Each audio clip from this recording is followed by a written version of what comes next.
From exploration to trading, from building to combat, but most importantly, survival. Those are a few of the journeys we will take. Hello, I am Adam, and I am thrilled to be part of the team here at the Outcasts. Thanks, Josh. Please enjoy this beginner's guide to one of the largest open universe titles on the market. Welcome to No Man's Sky.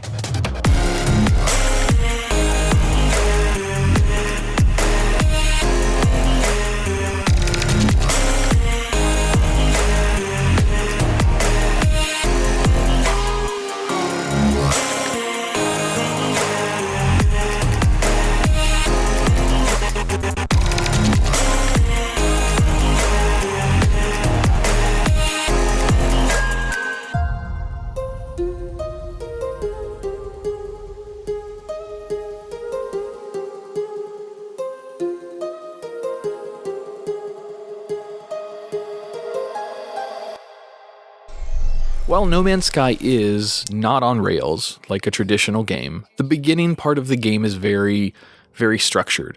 You have to do a couple of tasks, you have to accomplish a couple of things to be able to progress into your reward, which is your spaceship at the end. Yes, I know, spoilers.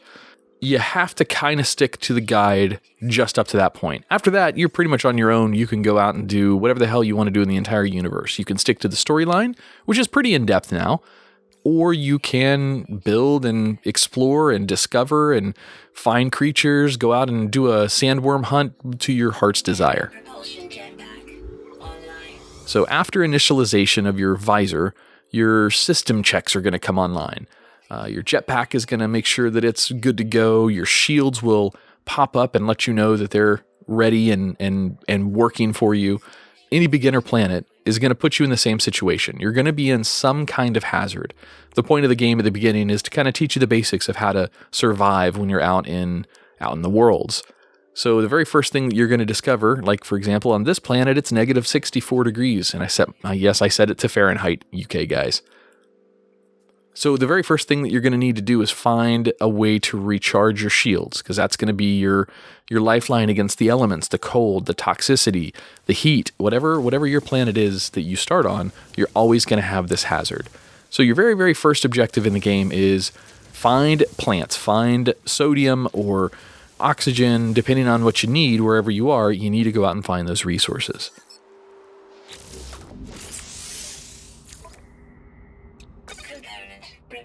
To be able to find those resources, though, you have to install a scanner on your multi-tool. Your multi-tool is your weapon, your scanner, all sorts of stuff. It also does your viewfinder so you can observe animals and record them for the records. Again, this game is really vast. There's really a lot of options.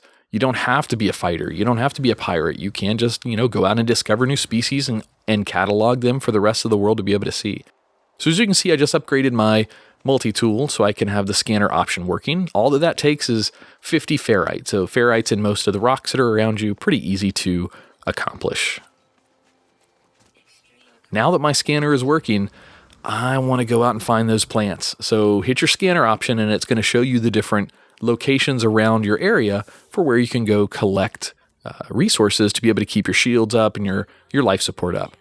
And of course, I made the mistake, and I know better than this, but I made the mistake and went right to a crystal structure that requires an advanced mining laser. So you do get a mining laser to start the game. It's how you can break down rocks and small crystals. By the way, always pick up resources as you pass them to your next destination. Very, very important to always collect while you're out there. But if I wanted to shoot the larger rocks, it's going to require an advanced mining laser. So that'll come a little bit later in the game. It comes pretty quickly, so don't worry too much about that.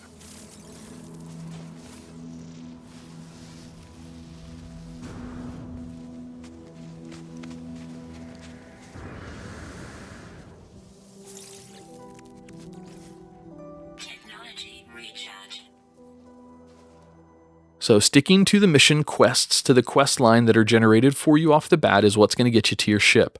So as you progress through each step, you're going to get a pop-up notification, usually down in the bottom right-hand corner, telling you to progress to your next location or to build a certain item. In this case, I'm actually progressing to my ship, believe it or not, the crashed ship. And whenever you spawn on the planet, by the way that you're facing is inevitably the location of your ship. Now, the quest line will take you to it anyway, so not to worry.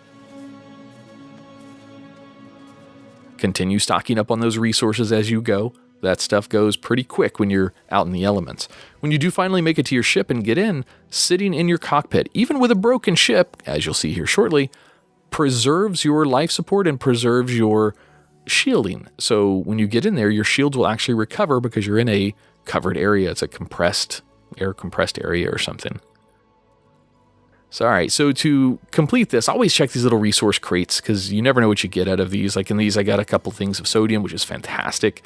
And ironically, this is a very beginning. I'm just on normal mode, and I find an S-class upgrade in my first large crate pickup, which was crazy. I didn't actually see it when I first picked it up. I had to go back and actually look at it like, wait a minute.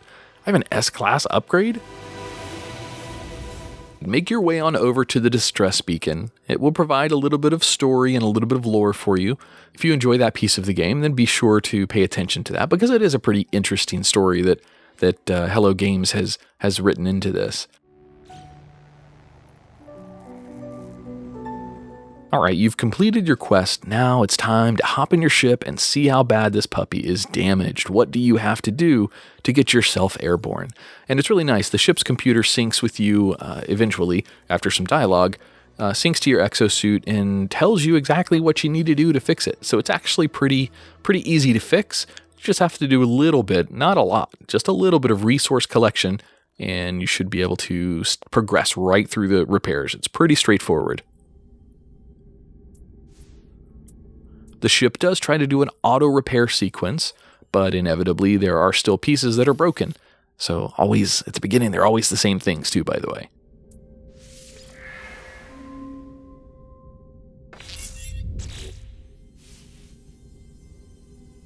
So one of the repairs requires the metal plating. That metal plating can be made from ferrite dust. It takes about 50 ferrite dust to make one metal plating. It's pretty straightforward.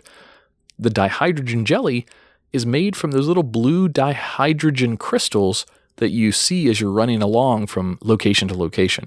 Blow those things up and make sure you collect a lot of those things as well because you will need them right now in the game.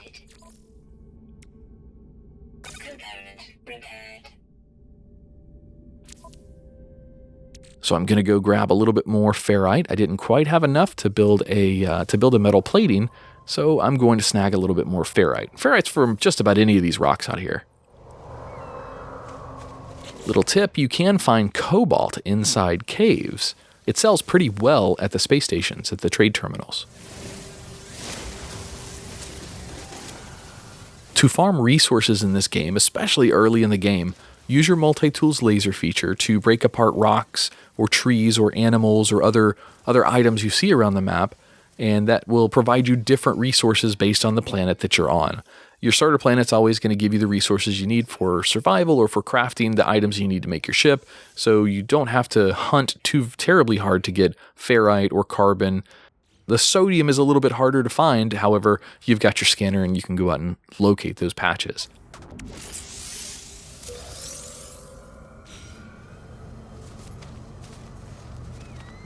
Ah, the elusive hermetic seal. Yes, this is not something that you can construct from your inventory options yet, so how do you get it? What are you going to do to find this thing?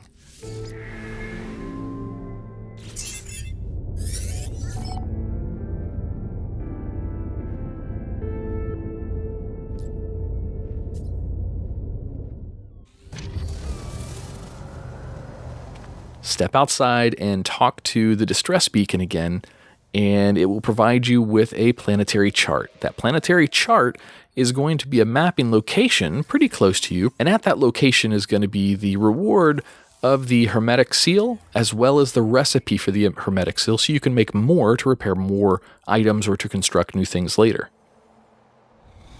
No Man's Sky does a really good job of identifying where you have to travel, so assuming that you follow the storyline here at the beginning of the game, you really shouldn't have a hard time understanding where to go or how to progress. Pay attention to the little pop-ups and follow the waypoints that are marked on your map for you by the game.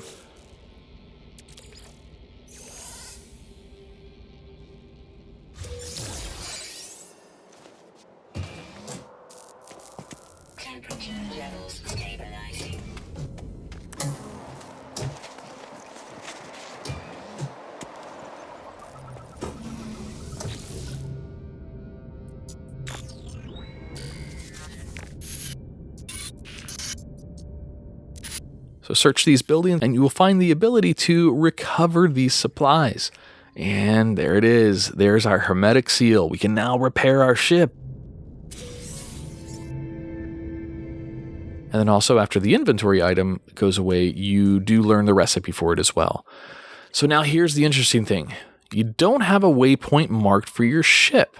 It doesn't have a location. You can't find it on your map. And unless you're really good at navigating, it's a pretty long journey, so you may not remember how to get back. So we have to install the analysis visor onto our multi-tool. The analysis visor is going to give us north, south, east, and west locations. It'll provide us waypoint markings. It'll provide us resources that are available in the general area. It's a really, really good upgrade and absolutely necessary to play the game. So you got to make sure you do it.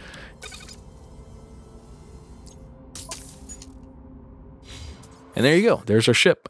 So as you look around with this visor, you'll be able to mark animals, mark plants, see buried treasures, and find resources off in the distance.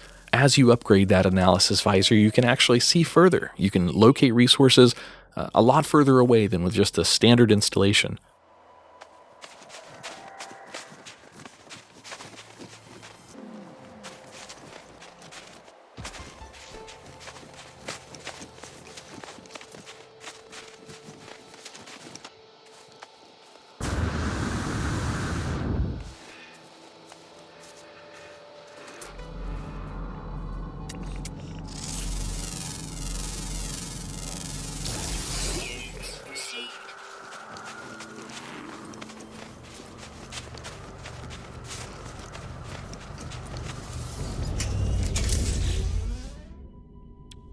All right, we also have to repair the launch thruster.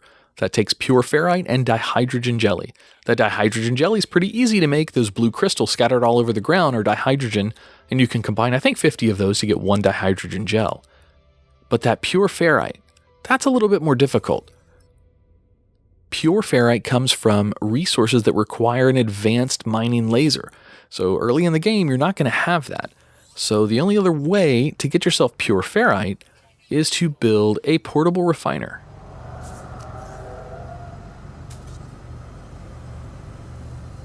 Now, to be able to build a portable refiner, you need to have a couple of supplies. So get yourself a metal plate and some oxygen. Oxygen you can find on those little red plants that are glowing on the ground. So once you've built your refiner, you need to fuel it up, and the fuel is carbon or condensed carbon. I would recommend carbon because it is far easier to get early in the game. And then you load up the refiner. In this case, we're going to put our regular ferrite dust into the refiner, and we're going to receive pure ferrite at the end. And it's pretty quick. It's only about 10 seconds for this stack of 80 or so that I had, so it's not too bad. All right, transfer the resources out of the refiner into your inventory, and then you can apply that pure ferrite right to your engine. All right, that was our last repair. So before you leave, before you get into your spaceship to take off and fly away, never to have seen this starting world most likely again, you need to pick up that refiner. There we go, we did it. We have our spaceship, we are airborne, we are destined for the stars. All right, thank you very much for going on this journey with me tonight, guys. I'm Adam, I'm new with the Outcasts, looking forward to bringing you weekly No Man's Sky videos. If you enjoyed this video, please let us know, like, subscribe, or leave a comment down below.